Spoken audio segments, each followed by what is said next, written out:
live on a Tuesday. It's the 24th of March, and here we are for another Ravens Lunch Hour live stream. Great to be back with you guys. It's the 24th here in 2026, the final Tuesday. Is it the final Tuesday or the second to last? The second to last Tuesday of the month of March. Yes, there are 31 days in this month. Partner, great to see you. I'm Bobby Trossett, as always, joined alongside Sarah Ellison. If you could on the way in, guys, please like the video, subscribe, hit that notification bell, consider becoming a channel member or gift-giving membership this offseason. Sarah, we're under a month out from the NFL draft. Looking forward to a few weeks of coverage leading up to that big-time event and the 14th overall selection on opening night. But, of course, we are now in the latter half, if you will, of free agency, and the Ravens still have a need, you would think, to fill a void at veteran wide receiver. You can bet that they'll draft at least one, you would think, throughout that weekend coming up next month.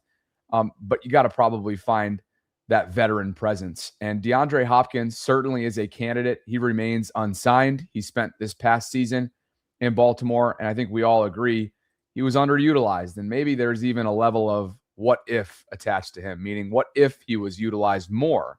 Would he have been his younger self, much like he was in that Bills game with just one of the most acrobatic catches you'll ever see? So we're going to discuss his case being made, what his wish list is in terms of contract specifics and what that might look like. After that, what's happening behind Lamar Jackson's contract holdup in Baltimore? A former Raven and friend of the show, Femi Ayambadejo, Sarah, last week when I was out, floated his idea, floated his theory, floated his thoughts.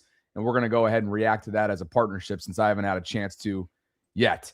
After that, national reporting is a little bit late to the party on all Max Crosby. I don't know if this is the last time that we'll address that, but it will be brief, and we will talk about that before the show is over. It's great to see you. Happy Tuesday. Happy Tuesday to you. And yeah, Bobby, I don't know that I've ever quite seen a free agent wide receiver lay out some contract terms that he'd be amenable to go to a team. Now there's been some clips going around because he spent some time with Butta, and we've used those, but this one came out more recently that Butta posted yesterday on Twitter, and I'm sure in his other social media platforms. But some people joked he's doing EDC's job. He's getting into the contract details, like what would it take? What do we need to get done? So D-Hop laid out not only contract details, but the type of playing time he's looking for, which is actually quite reasonable, not too much, and reminisce a little bit about last year. But here we go. Let's find out what he would be amenable to. You got to sign again. So what I get now? What you think my contract should be now? What you want? Talk to me. Let's talk numbers. I think it was at 5 last year. I ain't mad at that. I like the same 5? thing. Now, I feel like I ain't get a chance to really, show my work. You know what I'm saying? I was worth 5. I feel like I let the team down, not being on the field, enough to really help. Was that your choice? Nah, look, I'm a mamba, dog. I want to be out there all the time, but I get it. You know what I'm saying? I'm 33. You got young guys that, is being developed by a team. So, of course it's not my choice, but I understand. I get it. But I still feel like certain situations, I could have, I could have been out there in that red zone a little bit. $5 million, 3 to 5 targets. At least one in the red zone game, or? I like that. One in the red zone game. At least one in the red zone game. And you signed it.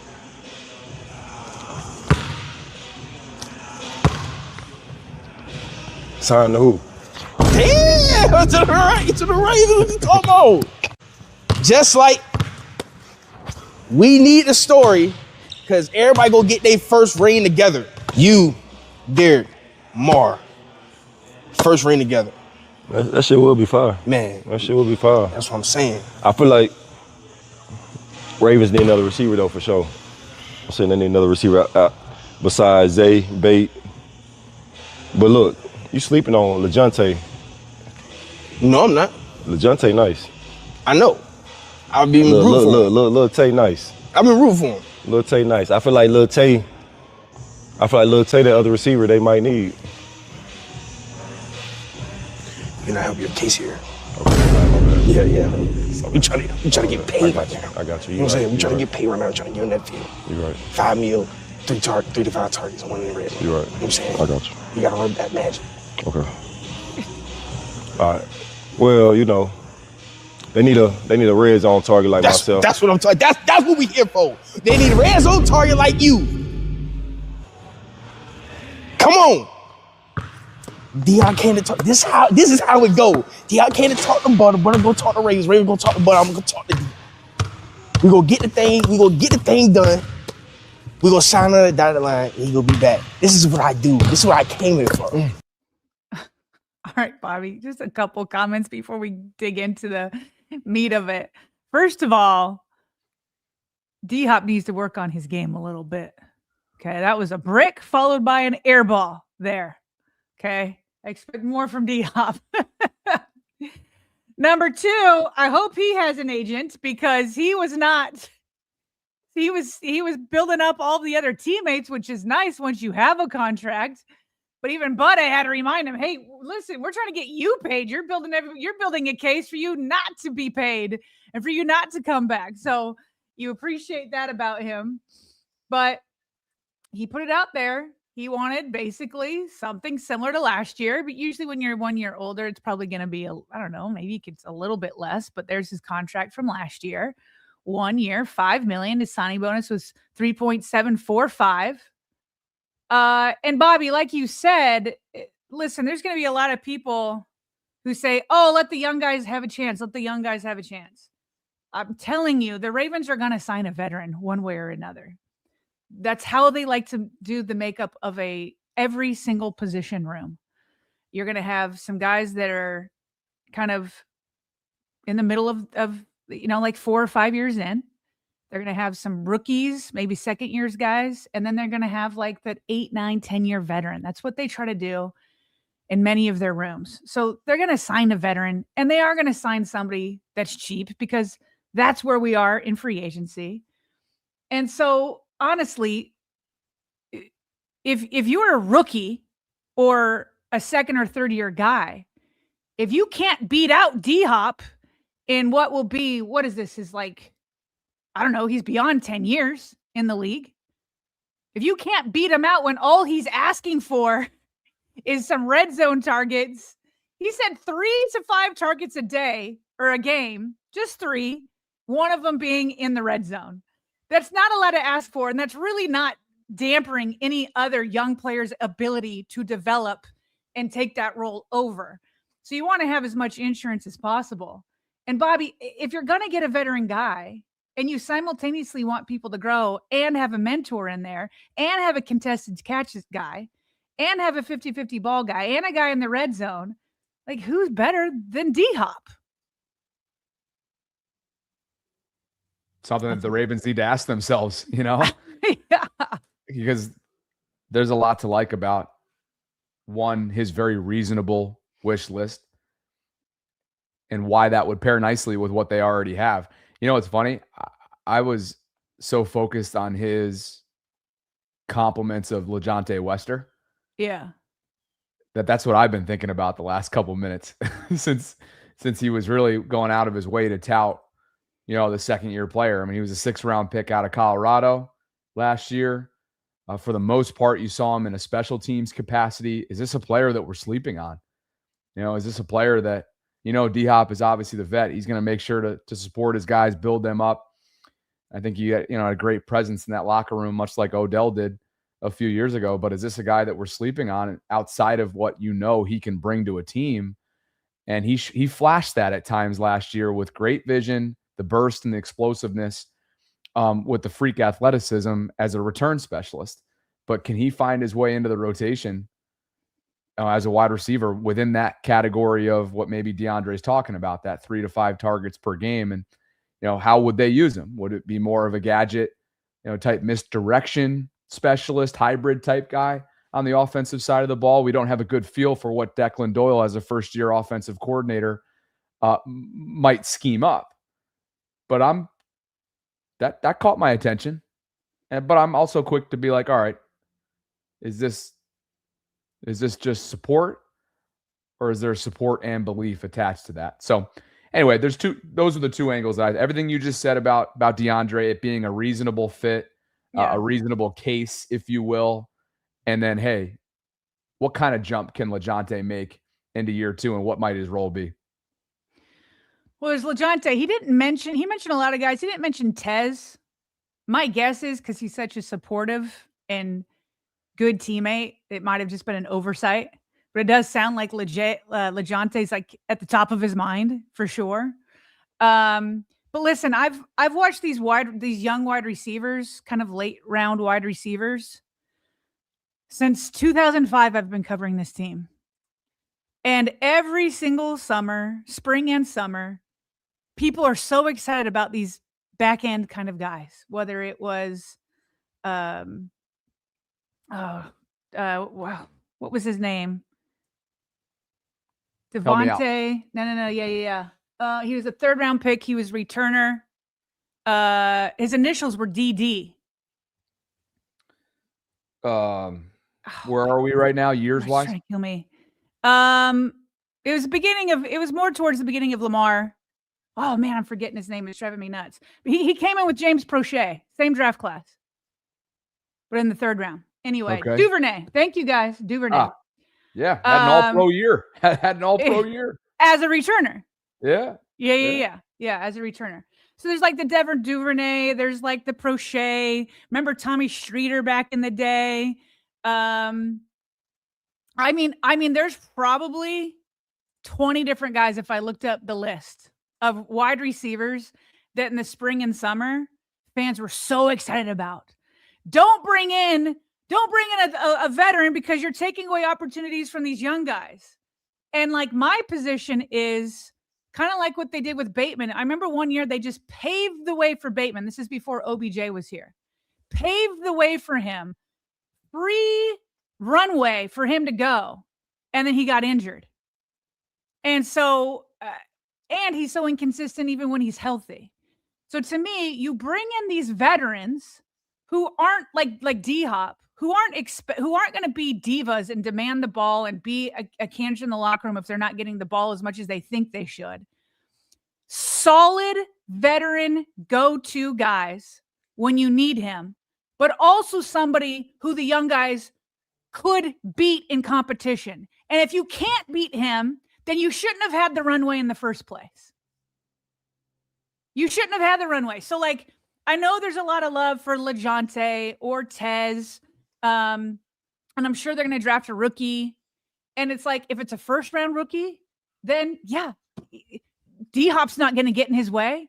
If you're a legit young player, D-Hop is not going to get in your way. But what D-Hop does do is he plays the boundary. He's got the contested catch ability, even though he doesn't have separation. I don't know that he ever had a ton of separation, even in his heyday. It's always been about finding the ball and excellent hands and being in that red zone. That's a fit that won't get in the way of any of these young guys. But if the young guys don't develop, you have him there and can do exactly what you think he can do. What do you got here in terms of the room from a cap standpoint? Yeah, so like he said, it would be he's happy with like 1 year, $5 million. And you know what? If this was like, I know this is kind of a silly little get together with Butta, and you know they're like just shooting around and whatever. But these are realistic numbers. Like he's being for real. It's not like he's like shooting around with Butta and like throwing out like, 2 years, $15 million. Like he's giving realistic numbers and he's giving realistic expectations, like literally right where you would think it would be. So if he's 1 year, $5 million, again, it just goes to show the Ravens are ranked number 29th in the league in cap space for the wide receiver room going into 2026. I mean, Rashad, $6.1 million, Zay, $4.5 million. What a bargain he is while he's on his rookie deal. Devontae, 1.2, LeJohntay, 1, and then Cornelius Johnson and Dayton Wade, both under $1 million. So, adding a rookie or two and adding DeAndre is more than reasonable.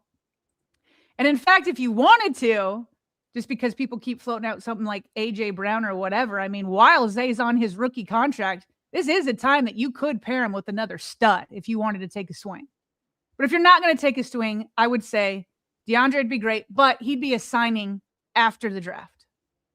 After the draft. And by the way, one other guy who I wouldn't mind them signing, especially now that they have Trey Hendrickson after the draft, closer to training camp, Jadeveon Clowney. Two guys, former Ravens, fit in well, have specific roles. Two guys that I would bring back and say those are good fits, especially now that they have Trey Hendrickson there and they've done their big upgrade. And now you could just bring in another solid veteran guy. How about way later in the offseason, Calais Campbell on top of that? Calais deserves a ring before his Hall of Fame career is over. If the Ravens can provide it, hope they can. Well, I'm not as high on. I'm not against Calais Campbell. I don't think I'm as high on it as you are.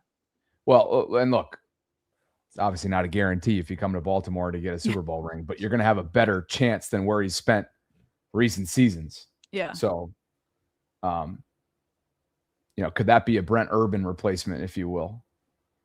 Would Calais at this point in his career, want to put his best foot forward chances wise at a legit contender rather than an Arizona, rather than a Miami, rather than some of these other stops along the way. But again, that would be a later, for depth purposes, rotational type guy. He's not going to be an every down guy at this point in his career, but still has value, especially with that 6'8" frame. Seriously. Well, and just one more thing on DeAndre. This is why I was still just so baffled why they didn't use him in the red zone. The Ravens traditionally with Lamar Jackson have been excellent red zone offenses. But this last year, it just felt like when they hit the red zone, it was just like you're crossing your fingers, hoping they can get the ball across the goal line. And part of that, I think, was for sure the guard play. I mean, you have Derrick Henry and Lamar Jackson back there, and how many times were they inside the 5 or inside the 10 and they couldn't score? It was so frustrating to watch. So this is, again, why I want to see them first focus. This is why I'm better with, I'm cool with DeAndre Hopkins rather than going out and taking a huge swing on a trade like, A.J. Brown, because the offensive line, obviously, on every single down is uber important, whereas a lot of times the wide receiver is this dependent position role. And so having a better offensive line, that alone is going to make your red zone offense much better. Much better. With Derrick Henry and Lamar Jackson back there, there should be no reason why you're inside the 5 and you can't score. But if you also need to pass, if you're 15 yards out, 19 yards out, D-Hop's your guy. And that was another thing that was so frustrating is not only could they not run it in, but they didn't even use D-Hop in the red zone enough and target him when that is one of his specialties with getting those contested balls. And it's the traffic is so condensed when you're that close, once you're in the red zone. You need a guy who's going to go up and fight for a ball and come down with it. And that's who D-Hop is. The drop off in that category after utterly dominating inside the 20s for the majority of 23 and 24. That drop off was significant in 25. And the number looks different if Lamar doesn't miss over a month, obviously. The number looks different if Monken's a little bit more mindful, a little bit more clean. There's a lack of player execution sprinkled in there as well. But that drop off was staggering based on just how much success they had there the previous 2 seasons under Monken. And I just wanted to point out the production of last year, including in the end zone. There was just nobody out of the wide. They just were not scoring at red zone through the air. So Zay Flowers had 5 touchdowns, and I'm pretty sure a few of those were 50-yard or 60-yard touchdowns. I think 2 of them was against the Steelers, right? For a 50-yarder than a 60-yarder. So it's not like he's the biggest red zone target. Mark Andrews usually is, but he's dipped to 5.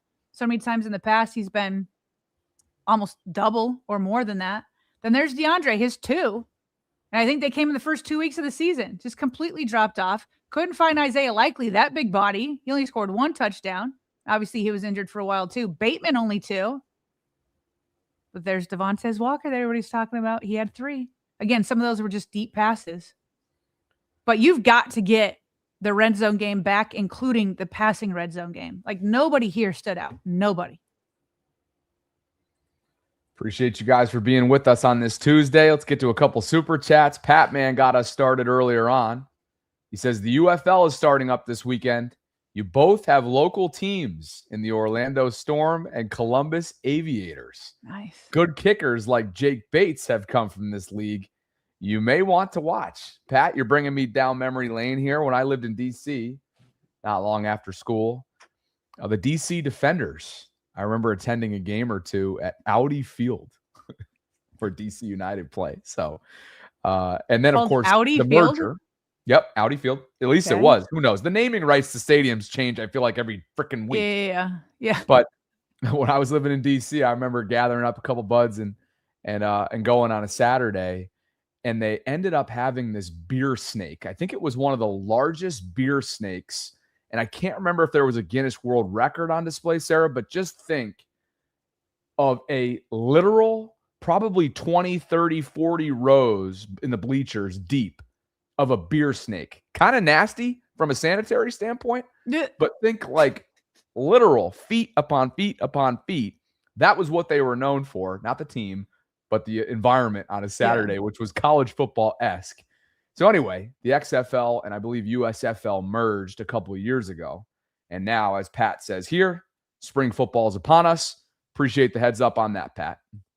And speaking of heads up, Dreams is always looking out for you, because this is a BYU wide receiver. Dreams for you.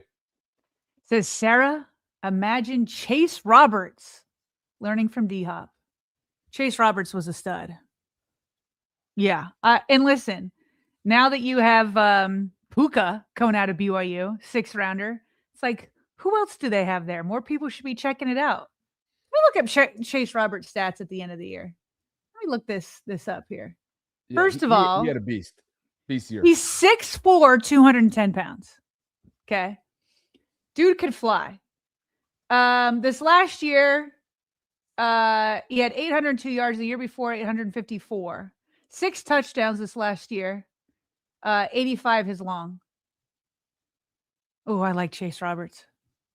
Dreams gets around. I like that Dreams has been studying the draft and all the prospects for quite some time. You can tell. But he looks out. He wants to specialize these. He wants to cater them to our interests. And obviously you have a rooting interest and a loyalty to your Cougars. And just because Dreams is so consistent with this, let's dive into some Chase Roberts film. Oh, you have it. Here he is. Again, the frame, the 6'4", 210-pound frame. Look at him go Body up and control. Body control. Take a look. I mean, here he is within the There you go, Chase. Dreams, this package is for you. I'm getting fired up just watching BYU football. More Chase Roberts. Quick slant game. There he goes. Quick slant, you know it. Was that enough for you guys? There was still like, it looked like you only got through half the video. I was loving that. I'm pretty sure that was the full clip, but okay. Dreams, thank you. Any chance we get to do impromptu? Where did you get that clip on the fly? How'd you know do how that? we do it. You know how we do it out here. We got it all ready to roll for you, Dreams. Oh, that's He also funny. writes, Zay Flowers gets 1,500 yards if Lamar didn't miss games. That's not crazy because in the end with 12. Somewhere around that number, 1,100, I think. Somewhere 11, 1,200.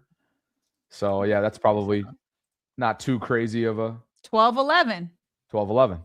Boom. There you go.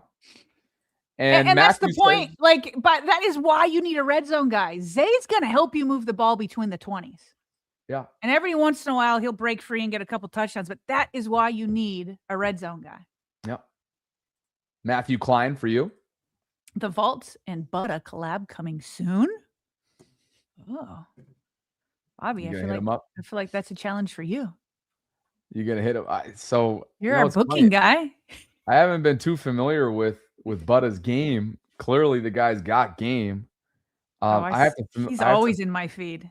Yeah, I got to familiarize myself on kind of how he came to be. Was it Twitch streaming, guys? I'm asking genuinely. I don't know. I don't know his story. But it was a great collab with DeAndre.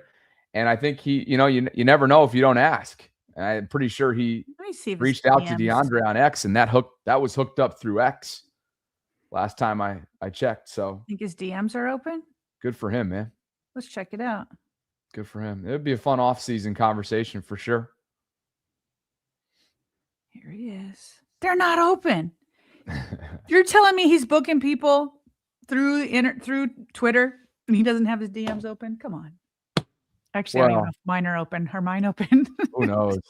I was correct on Twitch, and then he's just obviously from there morphed into social media extraordinaire. So we'd love to get him on the horn for an off-season conversation for sure. Appreciate you, Matt. And Matt, maybe since this is your idea, you can become our booking agent for that one. Yeah. How about it? Yeah, Matt, get it going. How about it? Stephanie is with us today. What's up, Steph? She writes, what is the likelihood we sign a tight end in the draft? Mark will need more help. I think you can book it, Steph. Yes. That we don't know the day. We don't know the round. You can book that at least one tight end will be drafted throughout those 3 days a month from now. She also writes, great to see you both. By the way, my daughter, baby, and granddaughter, SIL, will be here Easter weekend to help lend support. It's all good, though.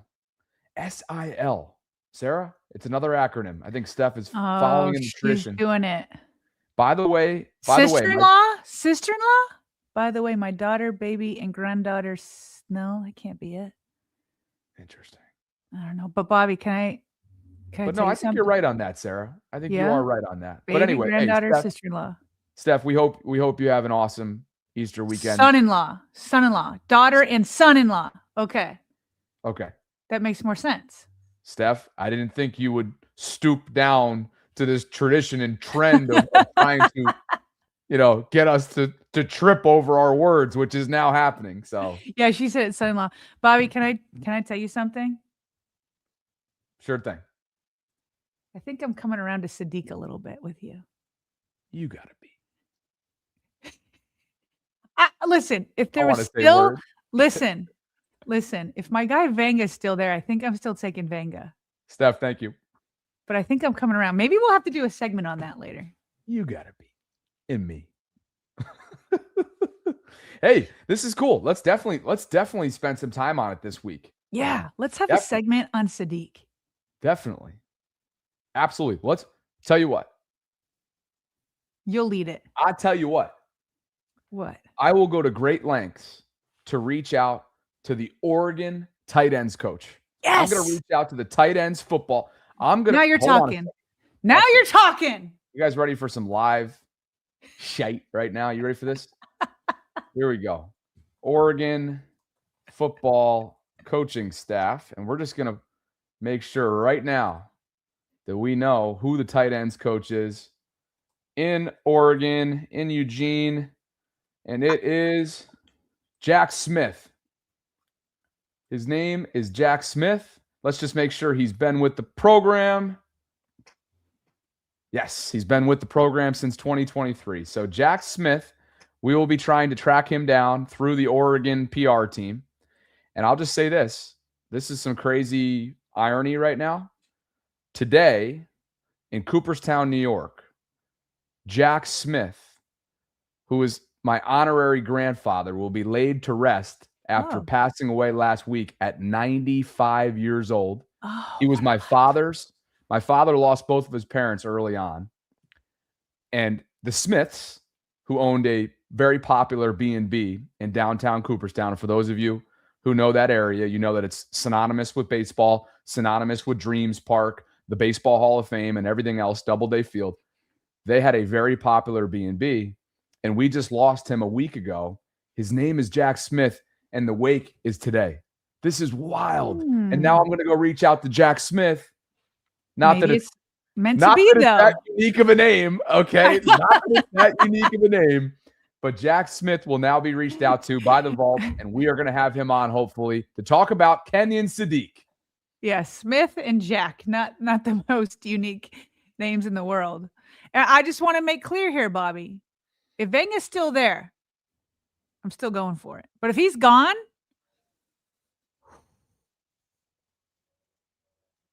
City could be nice. Yeah. Functions a little bit like an X, by the way, and the tight end value, and just a freak athlete. Yeah.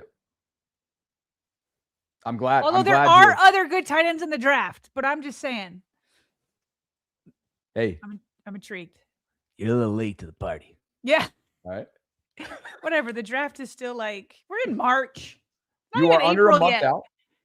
You're Not under even a month April. I'm out. later than you, that's for sure. But I don't even know that I'm like still as high as you, but I'm coming around. I'm warming to the idea. Well, let me tell you this. I'll give you the benefit of doubt on this one because I made the trip to Indy and I had a chance to see with my own 2 eyes his testing. Ah. I was Yeah, out that's there for the tight ends. Yeah. And he went nuclear.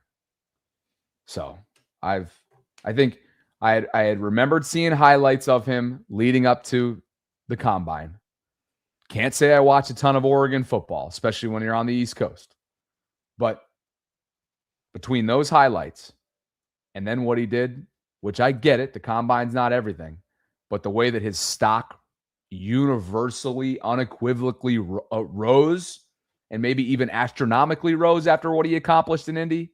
Yeah, he's been on my I hear you. It's just a lot of stock in the combine, but I hear you. I know. I know. Okay. All right. So that's inspired a few more super chats. Great. Here Well we go. done by you. And I look forward to, like I said, putting our best foot forward to try and get someone from the Oregon football program so that you and I can have a fun conversation hopefully later this week. And if not, in the coming weeks ahead. That'd be awesome. Quion writes, Daquan Wright is greater than Kenyon Sadiq, but Vanga comes first, which is something that I know you feel strongly about as well. And that brings us to the Irishman himself. What's up, Tim? Groovy Tim for you. Says Palm Sunday coming up. Hosanna in the highest. B-More has great Catholic history, i.e., how do I say this name? Elize Ann Seton. I don't know who that is. I believe Elizabeth Ann Seton, who was a Catholic educator. Tim, got to be honest with you.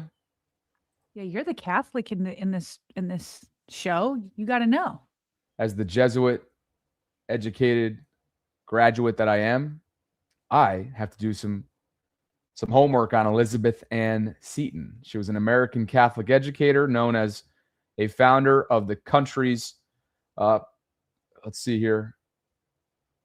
Let me make sure. I don't know what that word is because I bet we Googled the same thing. Yeah, we did. Let's see. A type of school system, parochial. What is that? Parishal school system? I don't know. You're putting me on blast here for my Catholic beliefs here, and clearly coming up a little empty. But we appreciate you. Amen to Elizabeth Ann Seton, who's been gone since January of 1821, and she passed in Emmitsburg, Maryland. Okay. Tim, I'll add that to my homework list. You never know what you're going to get with super chats here, Bobby. Sometimes they just kind of make you trip. And then put your Catholic beliefs and commitment on the line. Samuel Moore for you. He says, love the 6'4" wide receiver dreams. And Sarah, I'm glad you're in. He could be tight end one down the road. Great show.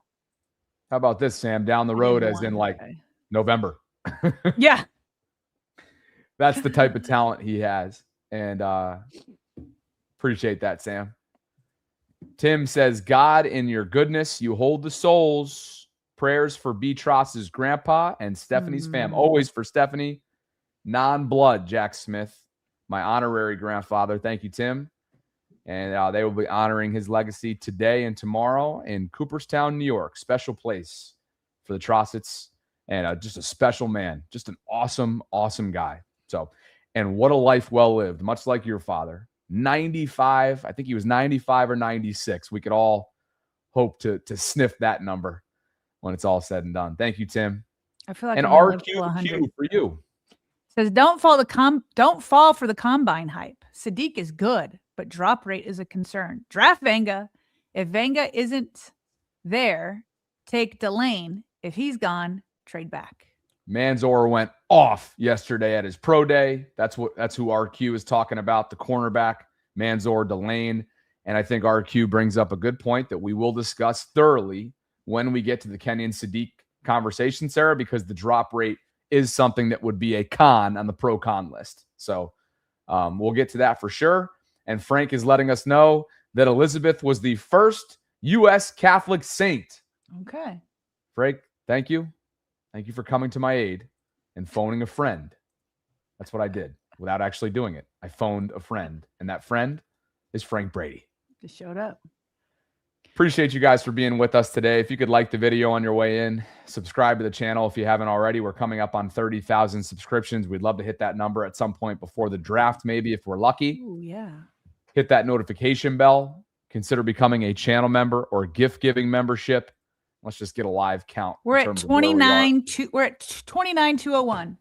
Okay, coming up on 799. We are 799 subscriptions out. If you find yourself and you are one of the 800 plus that are concurrently watching on YouTube and you find yourself unsubscribed, we'd love for you to change that and we can inch closer and closer to a nice milestone of 30,000 subscriptions. Where to next, partner? Well, next, I wanted to get your thoughts on a conversation that Femi Ayimbadejo, former Raven and Super Bowl champion, had on Friday when you were out doing your bachelor duties for the upcoming wedding. And those that watch the show frequently have heard Femi and me in the past say that we're confident that the Ravens would get something done with Lamar Jackson. And, you know, something did happen, but it wasn't exactly what we expected because Steve Bisciotti, when he announced that why he let go of John Harbaugh, he made it abundantly clear that he wanted to extend Lamar Jackson before free agency started. He said in front of all of the NFL world that he wanted to make Lamar Jackson the highest paid quarterback again. He said, we already have the contract set up that we agreed to last time. Should be easy. Change the numbers, hike up all the money, and it should be good to go. And Bobby, unless there's something that they're like Eric DeCosta said, they just ran out of time. It's hard to think that that's the case when, as Bisciotti said, they just agreed to a deal that they both liked 3 years ago. And he was willing to pay him the most again. So there's a holdup. And obviously, the holdup has to be on Lamar's end because the Ravens declared that they wanted to get it done and that they were willing to pay him to do so. Now, Lamar has every right to take his time. He's a businessman. He wants to make sure he's in the best position possible. So what could be going on behind the scenes? So I want to get your thoughts on what Femi said, because I asked him that question after the extension got done. He made it clear that he hasn't spoken to anybody, but as a former player who's had to negotiate contracts, he kind of put himself in Lamar's shoes and what he might be thinking and why he might be a little bit hesitant to sign on the timetable that Steve Bisciotti set up. If I put myself in Lamar's shoes, what would stop me from making the extension now? I would say it's change. I would say the guy that drafted me, the head coach that I played for 8 years, is gone. The coordinators I've been playing for are gone. A lot of the players that I played with and came in with are gone. I believe in EDC. I believe in Ozzie. I believe in the owner. But I think it's my right. I've given everything to this franchise. I think it's okay if I take some time just to make sure that all is what it's supposed to be. And everything is, you know, the things I'll check out, and that I like the direction that this team is going. I like the direction of the offense. You know, you have a coordinator that's the same age as Lamar.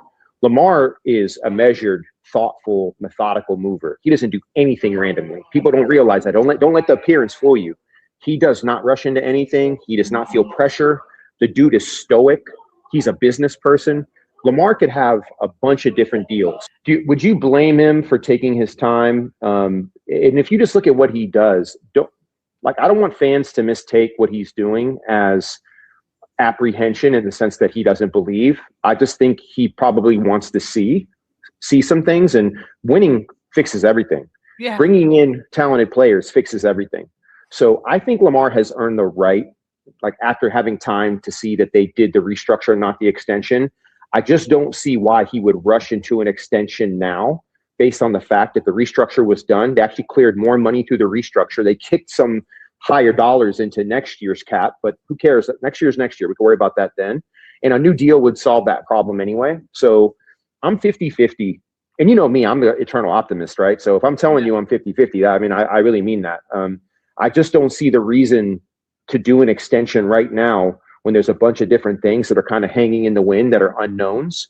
And once we kind of get through this season, I think Lamar and Eric have kind of made it a point not to negotiate during the season. So I'm not saying it can't happen. I'd probably say, I did say 50-50, right? But if you make me err on one side or the other, I'll say 55-45 that it probably doesn't happen. Think about this again. The cap's going up again next year, right? A bunch of guys are about to get paid again.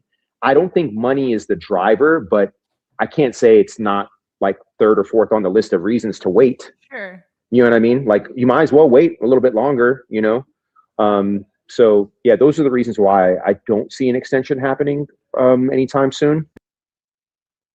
All right. Now that was the first time I kind of talked with him a little bit more, but what are your thoughts on why it's his theory of why things have slowed down? I think it's logical.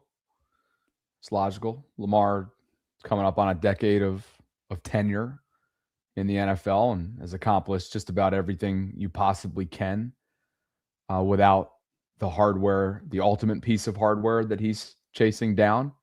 So I do think that he has earned the right to look at this from 1,000 feet up and it be on his terms in terms of the timeline, even though that isn't the best, most preferred timeline of the entire owner of this operation, to your point earlier on with Steve Bisciotti's words that were spoken earlier on in this offseason.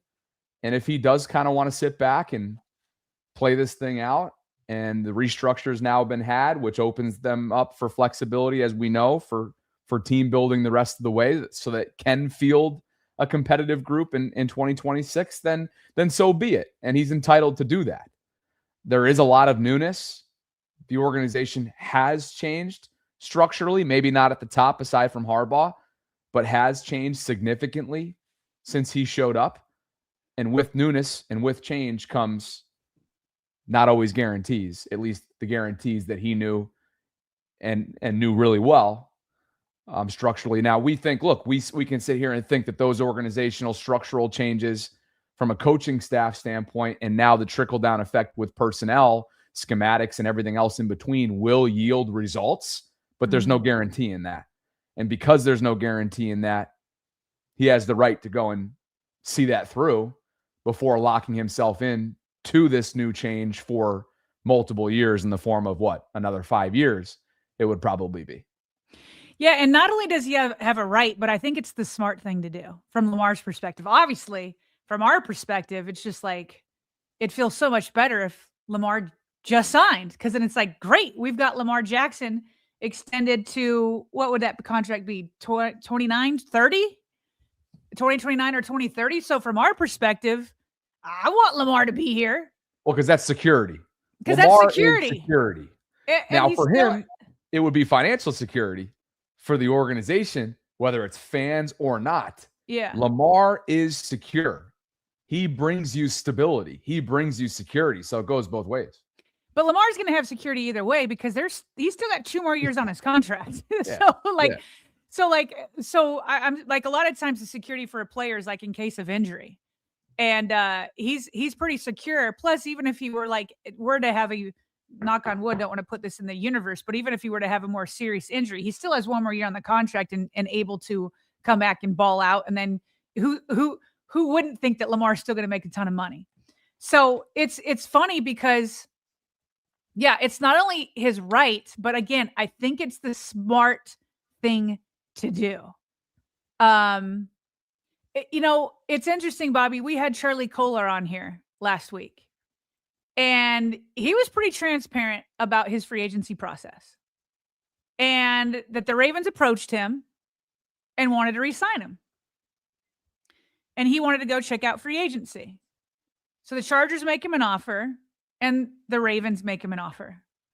And he said that Chargers were a little bit more, but when you put in taxes, he's like, they were basically, I would make the same in both places, is what he told us. And then he said, it just came down to, of course, opportunity, because they already have Mark Andrews here. They'd already signed him. But also he kind of was looking for a fresh start. And he talked about how difficult it was all those years where they had these high expectations. And he's like, I really thought we were going to win it this year or that year. He thought it was destiny last year, that even though Lamar had been hurt and they had gone through so much, adversity, that they were surging there at the end. And he's like, I really thought like it was our year. And then, so I think of him that he chose the Chargers over the Ravens. And then Isaiah Likely, offered twice by the Ravens, chose to go to free agency. Tyler Linderbaum. And of course, he has an ulterior motive in that he got crazy, stupid money from the Raiders. So that helped. But at the end of the day, he chose the Raiders over the Ravens. And I'm just wondering like what Lamar's thinking when he's seeing all this. So to Femi's point, he's like, there's been so much change with the coaching staff, but also with players. And so why would Lamar Jackson just say, yeah, I trust everybody, even though he helped interview both Minter and Declan Doyle? He helped interview him. He gave the green light on him. According to Jeff Zrebeck in his reporting, Lamar Jackson was very engaged. And I think that's part of the reason why the Ravens were very optimistic they could get something done, is because how engaged Lamar Jackson was. But maybe we were over inflating what that engagement meant. Meaning, obviously, he's in for the next 2 years because that's where he is. So he wants to help make it as good as possible now. But based off of everything that keeps happening, which is that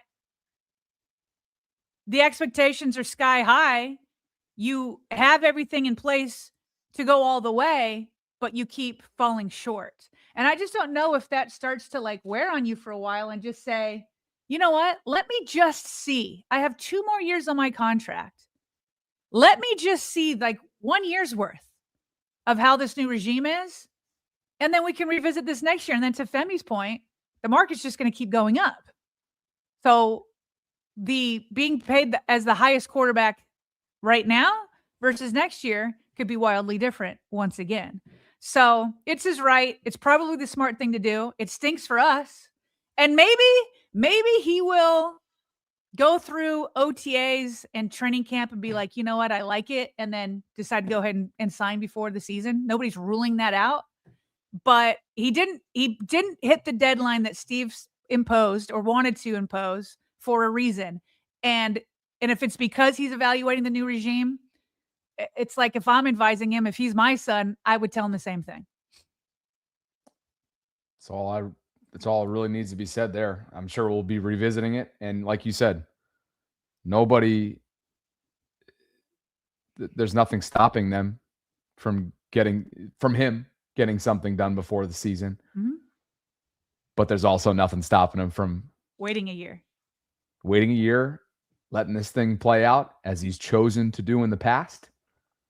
Much like he did deciding to play on the 5th-year option, deciding to go through, the team made this decision, but the non-exclusive franchise tag, we all remember that from 22 and 23 and all the different mechanisms that were in place just a few years ago. On to quick hits. Yeah, let's do it. What was going on with the national media being late to the party? Well, you know how it goes. Inside, right? The inside scope. It's been weeks now. But Jeremy Fowler, with contributions from Jamison Hensley, Ravens beat reporter for ESPN, Dan Graziano, and Todd Archer, they all put together. And Ryan McFadden was in on this as well. Looks like Jeremy actually was the one that just shared the article itself. So Point is, bunch of beat reporters got together and put together a collaborative piece here on what went wrong and inside the trade that wasn't between Max Crosby, the Ravens, and the Raiders. And so the only reason I bring it up is because I read through this. Okay? Yeah.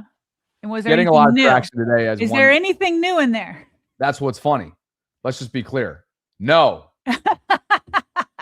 So the reason why we bring it up is that the national media, reporting wise, is late to the party. We've known this for a minute now. I read through it, and the majority of this, the overwhelming majority of it, is content that we've covered and covered extensively now for weeks, chronicling all the different aspects, details, the timeline, what Max has shared on his podcast, what Eric DeCosta shared in his media session. So the only reason why we bring it back up is that, to me, there's one specific paragraph that when you look back at this tomorrow, when you look back at this next month, next year, and in the years ahead, this right here, from a Ravens perspective and understanding why they made the difficult decision that they did, it really comes down to this paragraph right here, and I have it emboldened. The consensus was that Crosby wouldn't be able to play in 2026. The Ravens' concern centered on the uncertainty of Crosby's durability after a couple of seasons in Baltimore because of a degenerative issue in his knee. Sarah, in a lot of ways, it starts and ends right there. Yeah. Again, you can see how long and detailed this article is. It is essentially just snapshotting everything that we've covered here in recent weeks. We bring it up because it's on the national scale at this point. And yes, they are indeed late to the party. Okay, hold on a second, though, Bobby. I've got two things. One, to just react to that. It's crazy to me that everybody talking about the Ravens, that everybody was like, we're going to find out this year. And everybody keeps ignoring or glossing over this fact that it wasn't about this year. It was about a degenerative knee disease and where he would be in 2 years. Okay, that's the first thing. But guess what? I was just looking at Twitter. There's just recently been something added to this story that is new and is actually kind of pertinent. And I can't believe this. Okay. So who just posted this?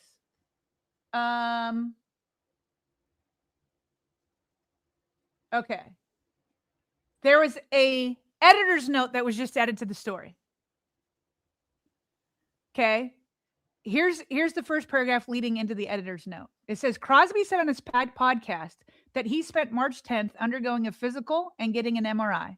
He said he didn't get a chance to meet with Ravens coach Jesse Minter and DeCosta until around 5 p.m. Then here's the editor's note. After this story was published, a source indicated Minter and other defensive coaches met with Crosby within minutes of him walking into the team facility. DeCosta, who was trying to keep his own free agents and sign others on the first day of the legal tampering period, met with Crosby later that afternoon. This tells me somebody at the Ravens read this story and said, hey guys, I understand what Max said, but Minter met with him within minutes. That's kind of significant. That is significant. And Jeff is tweeting about this as well within the last hour or so. He goes, my understanding is he did speak with Minter in the morning, even if it was informal. So then you get down the slope of. Because that's what he's supposed to be doing, though. He's saying hi really quick, and then he's taking off for the physical. Yeah. Okay. So you met with the head coach within minutes. Yeah. And it's kind of understandable why EDC wouldn't be down there. Yeah. He's trying to keep Linderbaum. He's trying to sign Kohler. We just talked about Kohler. He's trying to keep his guys. And he's working with Hendrickson. And they're being open with you about Hendrickson. At least they were being open with Hendrickson about it anyway. This to me sounds like important detail to put in there that, yeah, you did meet with the head coach. Yeah, I'm glad you caught that. I'm glad we got the editor's note in there. And now it's like, does Max, if he's not going to address this, but if he were to, would he be like, I'm talking about a formal sit-down meeting, not a conversation in the front foyer. Like, I just feel like that opens up that now for but that was also misleading because when you go and get an MRI like that, I mean, he did say, like, I left to go get my physical, but he's like, I didn't see him for 5 hours. Or how many hours were you at the hospital? Yeah. Like, if you were there, and he did say, he was like, I was there for about an hour, and then I went over. So when you're there for about an hour, that gives you a chance to go say to some quick informal hellos to everybody. And when Femi was on here, he talked about how long it took him to go get his physical. I mean, it could have been like 2 or 3 hours. Yeah. There's 4 hours of the day. So anyway, and just so the super chat knows, you guys keep saying nobody cares, but I'll just tell you this. When we put up headlines on this, a lot of people care. A lot of people care. And I care because you're calling the Ravens' integrity into it. And if you're worried about talking about it, something tells me that you actually believe that the Ravens' integrity has been is actually in question. So no, we're going to keep up every time there's new information. And if you don't want to listen to it, that's fine. You don't have to stay. But there are people that are interested, including me for sure. It's pretty obvious that when you take the time to comment that you don't care, kind of means you care about something. You typically do, actually. It's funny how that works, right? Taking the time to write something is always, it always cracks me up because by definition, that's actually you caring. And it always cracks me up. That always cracks me up. Congratulations to Malachi Starks and his now no longer fiance. Let me make sure I get her name. So we're showing her a little bit of love. Beautiful photos here from their former first-round pick just a year ago. Let's see, Malachi, who is your now wife's name? I want to make sure she gets the credit that she does. Savannah Stark. Beautiful name. Savannah Starks and Malachi. Beautiful wedding here from over the weekend. Congratulations to them. I love this time of year for football players. So many guys are getting married at this specific time because they got to go to OTAs and all of that, and during the summer. So like now's the time. Charlie's. When did Charlie? It was in April. Charlie's is coming up draft weekend. Yep. Draft weekend, like you mentioned. So congratulations to the Kohlers, and congratulations to Savannah and Malachi Starks from over the weekend. And you've got some Matabike nuggets from Brian. Yeah, it looks like Brian said that the Ravens had insurance on Matabike's signing bonus, to be specific. They didn't get insurance on his yearly salary. I didn't know that this was even a thing, but it kind of makes sense. I mean, how many times, like Ronnie Stanley, right? Ronnie Stanley, was it basically the next game after he got signed that he hurt his ankle?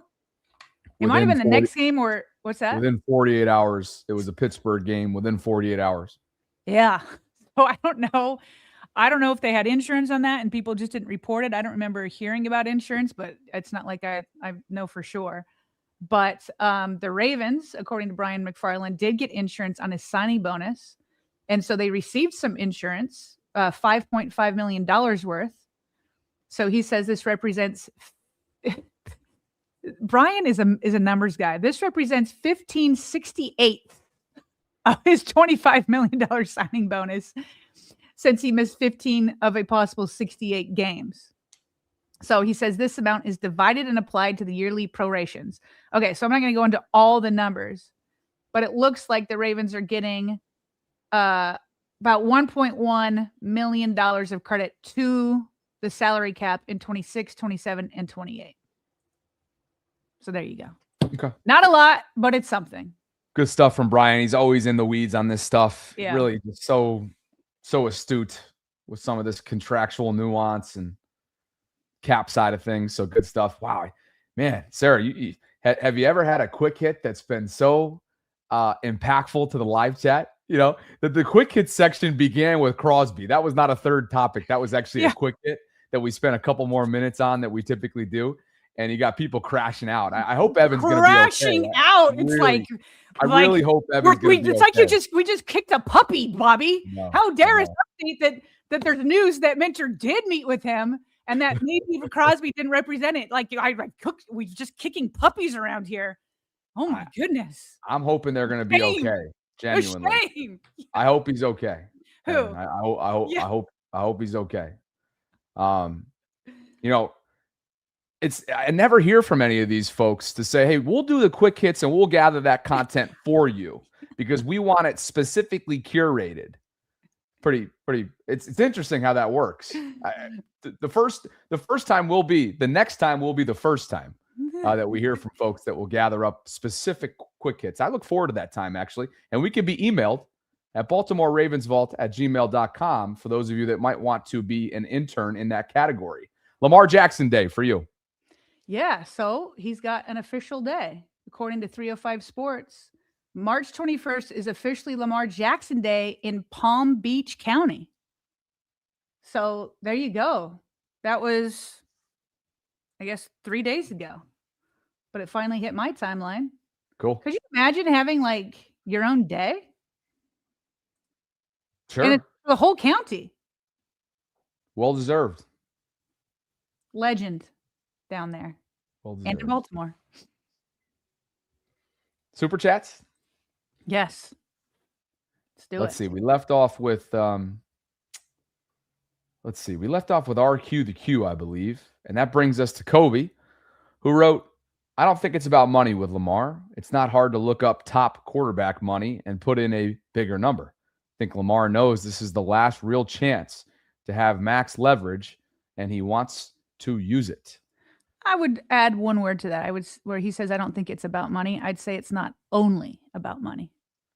KP also writes, surprise, Dan and Ty Simpson, the Alabama quarterback that he stood on a table for, have the same agency. Yeah. I saw that. I believe it's CAA. Meh. KP for you.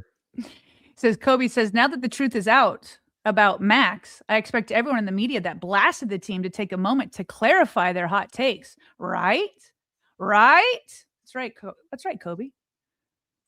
Not Will Compton. He's doubling down. The Great 174 writes, in any relationship, it's more important what you do than what you say. Ravens O-line, as of now, is worse than last year until EDC and the Ravens make protecting 8 just as important as defense. I would not sign either. Love the show.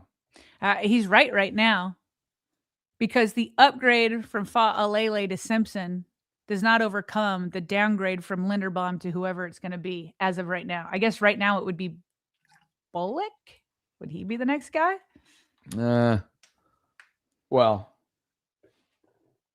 maybe he's you got that litany of signings that came in. You got Gwynn, you got Pinter, you got Bullock, and then whoever you draft. So, is there going to be somebody that is there a overwhelming favorite of that group? Probably not. But then again, I'll be candid. I don't have anything on Gwynn and Pinter. I mean, we did a deep dive on them when they signed, and there's just not a lot of tape. Is Gwynn the one from Atlanta? He's Atlanta, and then Pinter, he didn't even really play, I don't think. Indy. Yeah, both have, in recent seasons, both have very little tape to go off of.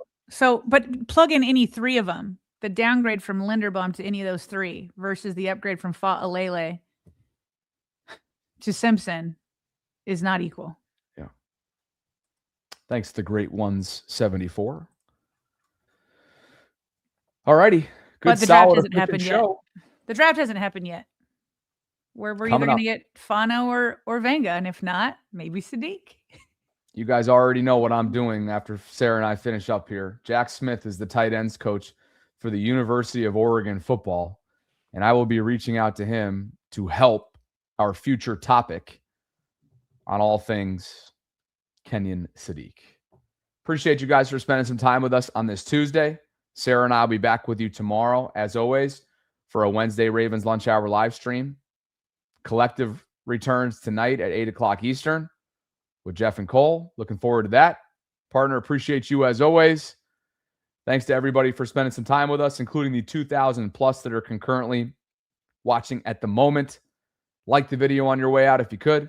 subscribe to the channel, hit that notification bell, consider becoming a channel member or a gift-giving membership this offseason, and Sarah and I will talk with you again and be back with you in less than 24 hours from right now. We appreciate you, Vaultrons, and as always, thanks for spending some time with us here inside the Vault.